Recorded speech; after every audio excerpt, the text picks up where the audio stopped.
Improvement from last time. Still a lot of things to work on, right? We've got some nuts and bolts things. I did take some notes I did circle some of the notes that need to be tuned. There was a little bit of a pattern to it. Mostly second fingers getting mixed up about whether they were high or low. Oh, yeah. So F's and F sharps, B's and B flats, and then up in third position, the E natural second finger, right? Whether it's an E or an E flat.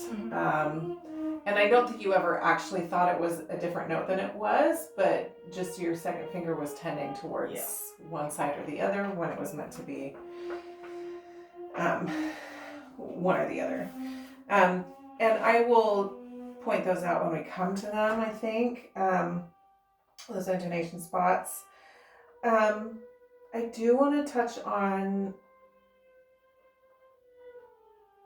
even though there's those nuts and bolts things, I want to touch on some phrasing today, especially on the first page. I think you're totally ready for a little bit more direction. Okay.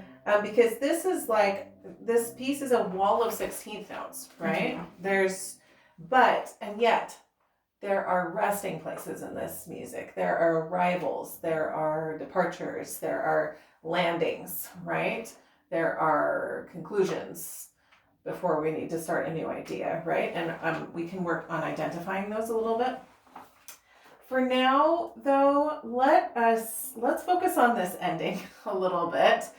And I don't even want to do that really gnarly measure in 85 yet. I want to talk about the resonance of our chords, because this is the first time we don't have 16th notes anymore.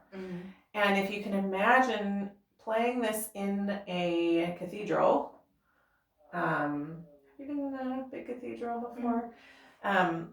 How the first time I was in a big cathedral was actually in Austria, when I was on tour with Heat Symphony. And it was like walking in and the organ was playing and it was so loud and boomy and it was like a miracle to me. I thought it was amazing. And so think of all of the resonance that you have. And I just want to try each one of the chords because I want all of them to be able to sound as long as possible. So we have to draw it all out, because we're filling, there are rests, right? But we're filling the air with resonance. So let's do the first one. This should be a shock to your audience because we've had running 16th notes the whole time. Can you just try it for me?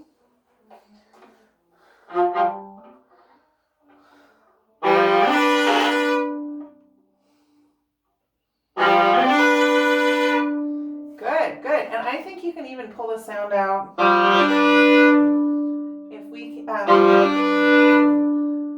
keep this bow speed high. So instead of slowing down the bow speed, if we keep the bow speed going through the whole thing, then that will pull it out even more. Good. I liked that a lot. Can you get to the top notes a little bit earlier? So save a little bit more on the bottom of the chord, just so you have more bow to use. Good. Let's keep the bow in the D string. Okay, I love that. I'm going to move you a little bit forward because I keep getting worried that you're going to whack your bow on the mirror back there, but.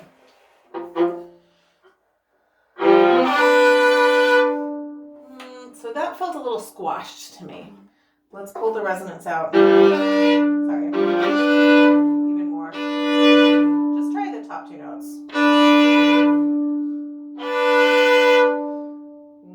One more time. Yeah. Okay, now together. Yeah, that was good. So to practicing just the top, I know it feels like I got to practice the whole chord, but practicing the top will be very helpful. Okay, let's do the next chord. Oh, sorry. Okay. Good, and then the same principle. So we got to save down there. Even though the mechanics are going to be different here because You can't really put those two fingers down at the same time without feeling like your hand is going to split in half.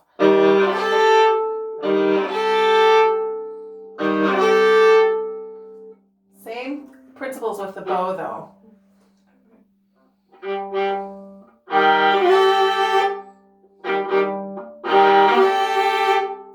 Good. Okay, so let's try, and later we might try coming into this chord, but let's try the few notes before it. So you can practice getting all the way to the frog. Good. Okay. Good. Next one.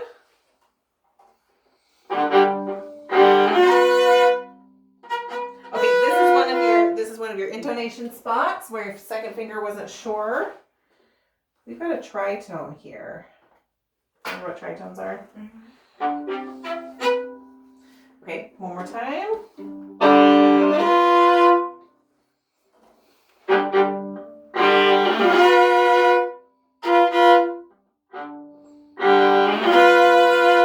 Good. Now we can cheat a little bit by lingering on the G a little longer. So in slow motion it would be.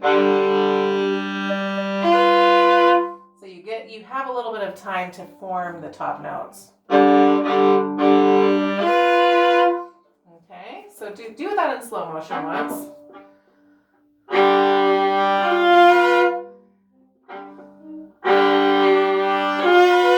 Yeah, practice setting your left hand. It's just like all our we know that we need to have left hand prep, right? All the principles that you know about. Put your fingers down before you move. In fact, let's just practice open G, set.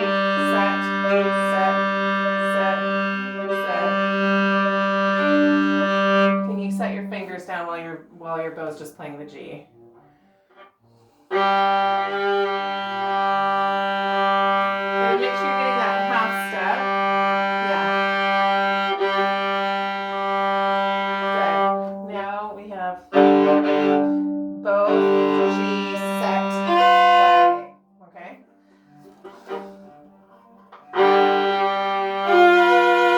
I still want you to. This is going to mess up the bow for the chord, right? This activity, but meaning that you'll end up spending more than you'll want to in real life, but just for left hand prep purposes, I want you to wait a little bit longer after you set. Okay. So that we're really separating the two motions in our brains, because right now your brain wants to move as soon as your bow wants to move as soon as your fingers go down, but we want a bigger space between.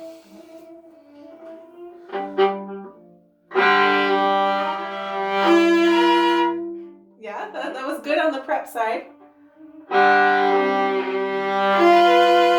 Yes, that's exactly what I'm talking about. Now let's